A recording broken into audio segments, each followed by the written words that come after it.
It's a beautiful day in Cleveland, Ohio, and just 5 miles from here, downtown, the spotlight is on as people party at the Republican National Convention.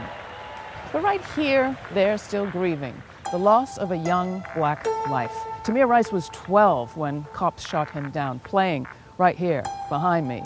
His, in this city, is not the only death, as you'll hear, and death is a topic. At the Republican convention, the rhetoric is targeting those who fear the death of middle-class chances and white working-class jobs. There's a reality to that, too, in a city where average family incomes are half the national average. This week on the Laura Flanders Show, we are live in Cleveland, Ohio. A city that's hurting, in a country that's hurting. Who is speaking to all this hurt?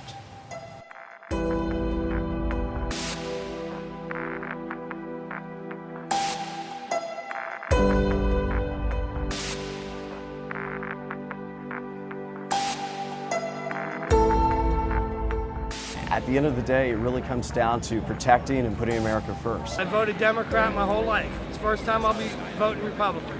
All of us are brothers and sisters, and we stand together for the same issues. So I'm here to ask you, please vote.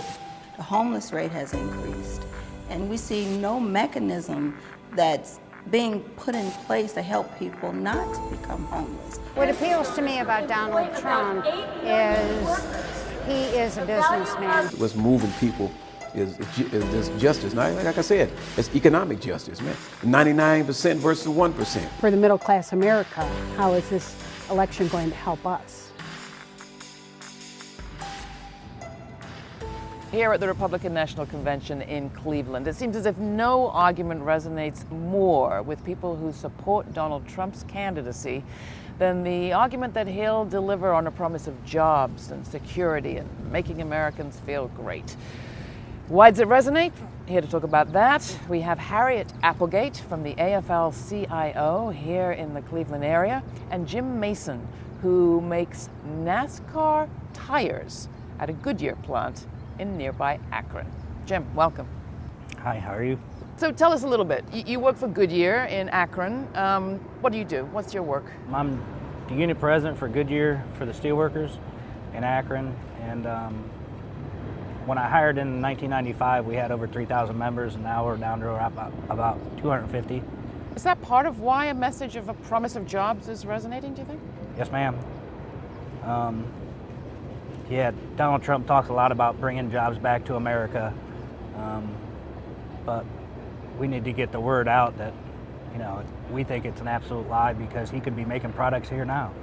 His own products, his shirts, his ties. What about you, Harriet? Can you tell us a little bit about Ohio? I mean, this is an extraordinary moment to be in this city, which has been in the U.S. history such a critical part of the American industrial story. Yeah, this is a working class city in the middle of the Rust Belt. We make things here. In fact, still 20% of our local economy depends on manufacturing, which is much higher than elsewhere. And we're hoping to get some more of that back. But yeah, this is, you know, people are desperate for jobs, and they're desperate for sustainable wages. That's what's really been missing. Now, Trump's promise is to restore trade barriers and keep immigrants out. Will that work? Will that help, do you think? Let's go to wages for starters, because Trump has said that workers make too much money. He has actually said that America's workers make too much money. So, and he's solidly for right to work, which basically drives down wages statistically. And so right there is lie number one. You can't make America great again when people make such a small amount of money. They don't make livable wages today. What about this question of trade and immigration, though? The steelworkers have filed many trade cases and got them pushed through this administration. That's helped the tire industry and the steel industry. So you'd like to see more kind of defending the country from abuses of trade? Yes, ma'am. Trade's not the problem. Flooding the market. It's the abuse of the trade. It's not being on equal playing ground or level playing ground. So what about the other aspect, I think, that we've heard here at the convention floor, but certainly is out there, which is this kind of rank appeal to race and to white privilege. Why does that work so well? I think it works because you have, people who work for a living, the working class and the middle class haven't seen any increases in their wages for, as I said, 3 decades. And so they're looking for, some miracle. People in the middle class are hurting. And they're struggling, and they want to send their kids to college. They can't afford it. They want to, maybe get a larger house because their family's increased. They can't afford that. And so people are unhappy. They see this tremendous concentration of wealth in the hands of the 1%, and now they know about it. It was going on anyway, but now people know about it thanks to Occupy and thanks to Bernie Sanders. And so people are very well aware of how there's plenty of money in our economy. It's just not coming to them. Do you hear any of that in the community in which you work and live, Jim? Is there anything you'd add? Well, everybody understands that trickle-down economy just doesn't work. The people are keeping their money, or they're offshoring their money, or they're using that money to build plants offshore. We don't see it getting invested in any of the communities or the infrastructure of manufacturing. But there is, I think, to that appeal to race privilege, something significant that I really do want us to grapple with a bit, because it's been in American history forever. How do you divide the working class? You put black against white, et cetera, et cetera.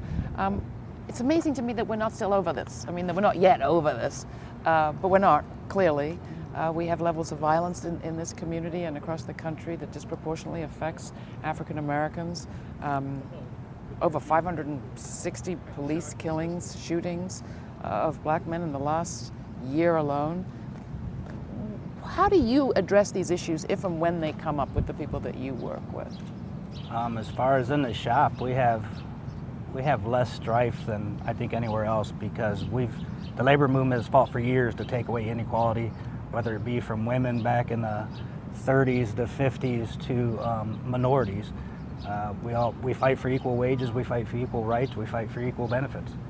So that gets to what unions do that sometimes isn't reported on that much. Right. Can you talk about that a little bit? Yeah, it's very important that unions, we bargain a contract, and the bargaining unit, everybody makes the same. And that's the fairest way to go about it. So if everybody were unionized, we wouldn't need an equal rights amendment, because we'd have equal pay for equal work. But that's not very well appreciated, what unions do in terms of leveling the playing field for all people and treating everybody the same. What cheers you up most about what you see out there? Even coming out of this election, can anything positive come out of it? Well, I think it's going to give unions, really motivate unions to drill down and educate the members. And interestingly, we do this every election. We should never stop. It should be a 24/7 effort. But it's interesting because beyond race and gender, the one difference that you see in people's voting patterns is whether or not they're in a union. So we do a pretty good job already, and we're going to do a much better job going into the future. Well, let's leave it there. Thank you both. It's great having you. Keep up the great work. Thank you.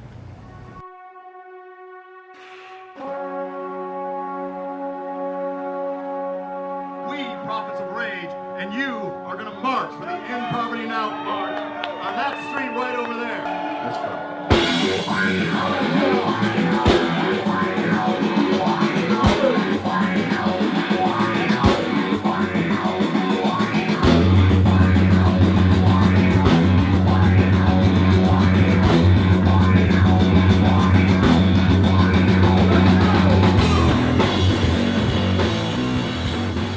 As Republicans gathered in downtown, activists and members of the Cleveland community held their own Peace and Justice Summit.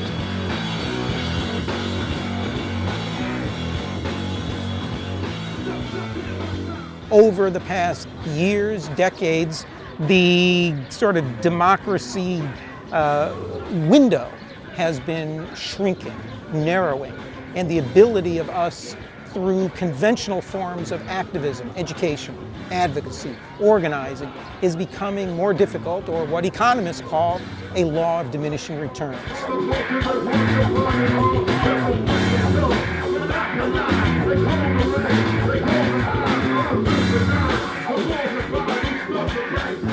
The RNC needs to focus on the issues that affect low-income people, and poverty is a real issue here in this city. If you just look around the neighborhood where we're standing now, we have abandoned homes, we have some homes that have been rehabbed, but this is indicative of most of the neighborhoods outside of the center core. So we have a lot of work to do here in Cleveland.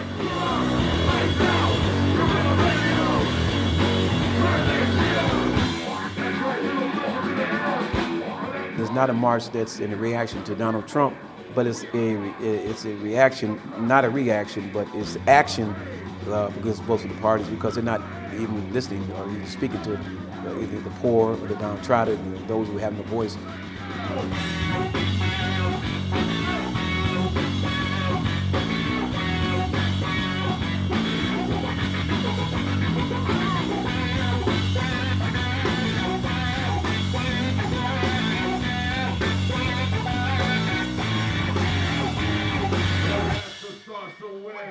Now to the people.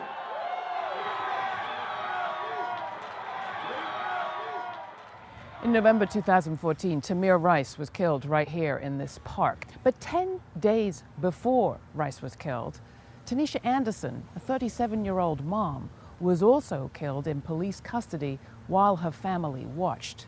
They say her case, like so many other African-American women killed by police, slipped through the cracks of our public attention. Who's paying attention to who's slipping through cracks? Who's blowing the whistle on what's happening in our society? Those are the questions at the heart of this election. But is the process getting to any answers? I believe if it had got the publicity that it should have got, his life might have been spared. You know, because you can't come on to a situation and don't de-escalate it. You're supposed to de-escalate the situation, not go from 0 to 100, and that doesn't help the problem. And in Tamir's case, he didn't really have a chance. You know, it was like a couple seconds and it was over with. In my sister's case, she had a chance, but the officer that killed her didn't give her a chance. This was just a rough situation. You know, we had a couple phone calls that were made for assistance. We got the wrong assistance. You know, when I look at it at the end of the day, I don't want to get too much off in the details, but it turned out tragic. It turned out tragic. You know, she was mistreated. You know, civil rights basically violated. You know, forced into a situation that she had every right to resist and not want to go. She wound up dead because of it. It's pretty rough. She needed assistance. Why did she need assistance? She was basically having a real bad day that day. Some things had transpired with her. She had an operation, and you know, one would think you would think by now, after a year and a half or close to 2 years, it would be easy to talk about, but it's still not easy to talk about. I've been asked this question so many times by so many different people, and it's still not easy to talk about. So why do you put yourself through the pain of answering the question? Why do you think? So the world will know. You have to say it to get it out there. You have to say it to make people understand what could happen to one of their loved ones by the police, by making a person that has rights not want to do something, especially if they're not armed. They're not threatening anyone. They don't have a weapon. That is their right to say, no, I don't want to do this, or no, I don't want to do that. And then in turn to be made to do it. And then on top of that, you die from it. That's what the people need to hear. In the wake of what happened, people referred to her as having had a mental illness. Well, that's touchy right there, because I feel like people are focusing on the mental illness that she had opposed to the person that she was. There's a lot of people walking around here with mental illness. As I said, it's a chemical imbalance. It's something that they didn't ask for. It's just a chemical imbalance. It's not to say they're crazy or they're off their rocker, but who fights for them to have the right balance? Somebody has to fight for them to be on the right balance. And if they should tilt over that day, knowing that they have been on the right balance, it takes something very dramatic to tilt them over. So it's not like they walk around just crazy, mentally ill people and don't know what they're saying or don't know what they're talking about. It's not like that. Your case is ongoing, and the particulars of your case are really important. But I also want to say that so much of what you've said and what I've heard you say when we've talked before, it goes way beyond your personal case. Yeah. Who's getting assistance? Who's prepared to give assistance? We're in the middle of an election campaign. Right. Are people talking about the important issues, in your view, in this election? Joel? It's a lot of promises that's going to be made so everybody can maneuver to get where they want to be, and then we'll see what happens as the next 4 years or the next 8 years come on. But what I see outside every day, no. I mean, there's nobody. I mean, how can you make changes for something that's not happening now? What do you mean? How can you make promises to the world or to the people for issues that are ongoing, that have been ongoing for many, many years, that hasn't been resolved? Like what? Like the health care, the mentally ill, upper wages for people that's working, minimum wage. I mean, we're still fighting a whole lot of issues that's been going on for years that hasn't changed, so they're talking about the wrong things. They're truly talking about the wrong. What about the things that matter? That we stop killing each other, that we treat each other like human beings. What about those type of things? Yeah, and what about happening with proper police training, you know, when you're dealing with the mentally ill? Especially the mentally ill. Yeah, especially the mentally ill. Anyone, how you treat them. Because you wear a badge, you can do what you want? No. People have rights. That's right. They have rights. That's right. Have any of the people running for office in this election come talk to you? No. No. Nobody from the city's been to talk to us. To this day.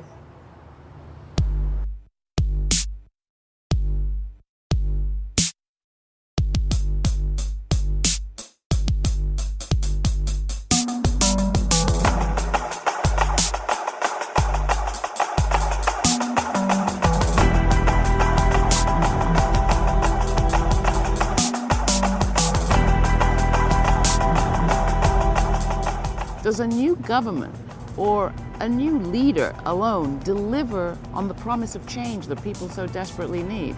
Next up, we're going to talk to two community organizers who are doing that work from the bottom up.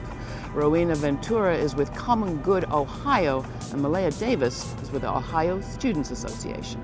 Rowena, Malaya, welcome to the program. Thank you. Thank you. Does this electoral system deliver the kind of change that you see that you need? Malaya.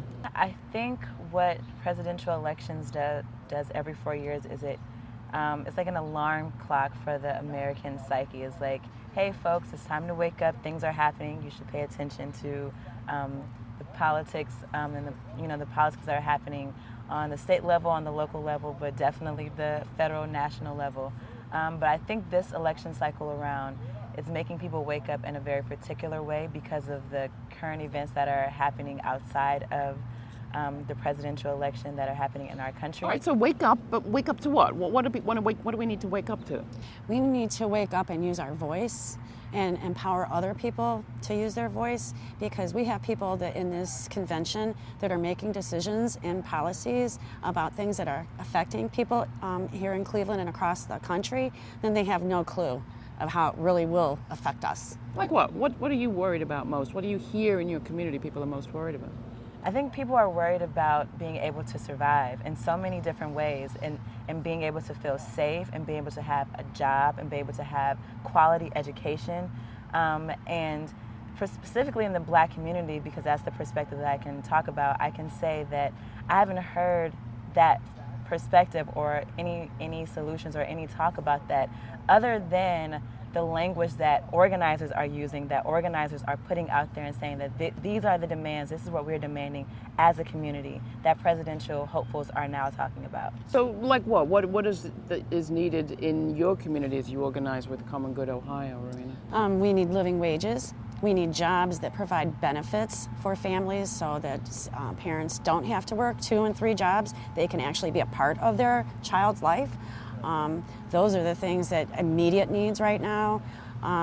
They need access to education and training for jobs so that they can continue to provide for their families. I've heard a lot of people this election talk about, well, we're promising jobs, we're promising education, free education. They've promised that for so long. Every election cycle, we hear the same things, and we actually are now standing up and fighting for those things, and not just taking your word for it. We want it, and we're going to get it. We're going to get it. Exactly. So what will make the difference?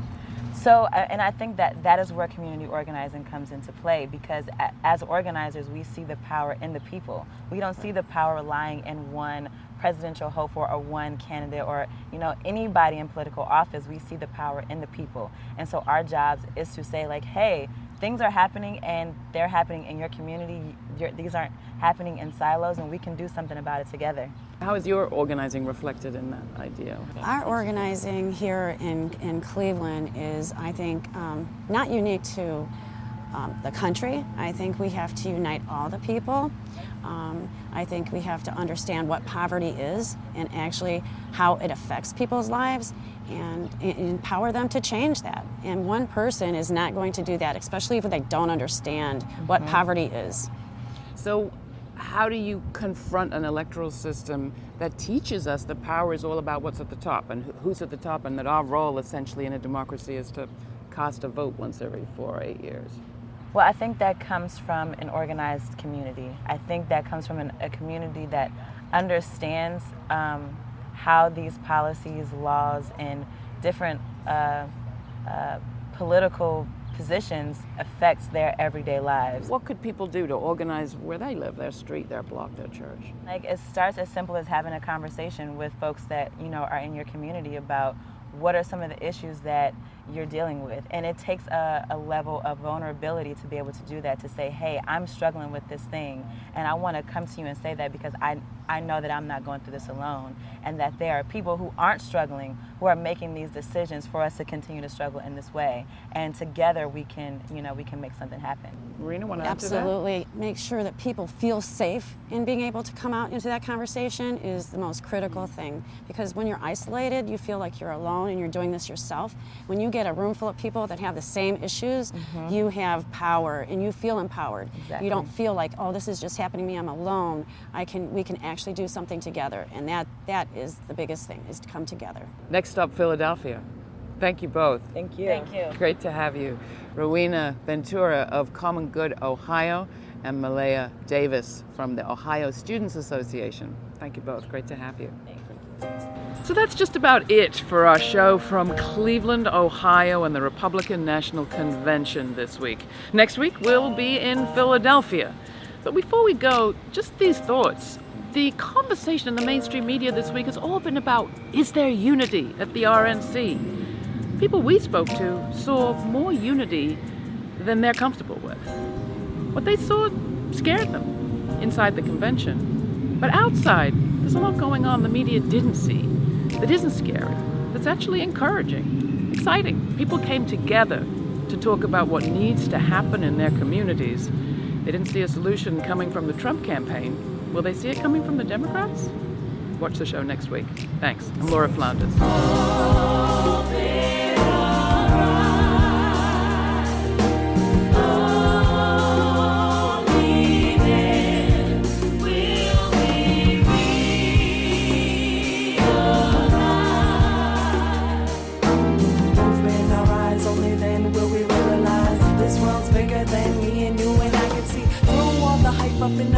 mainstream.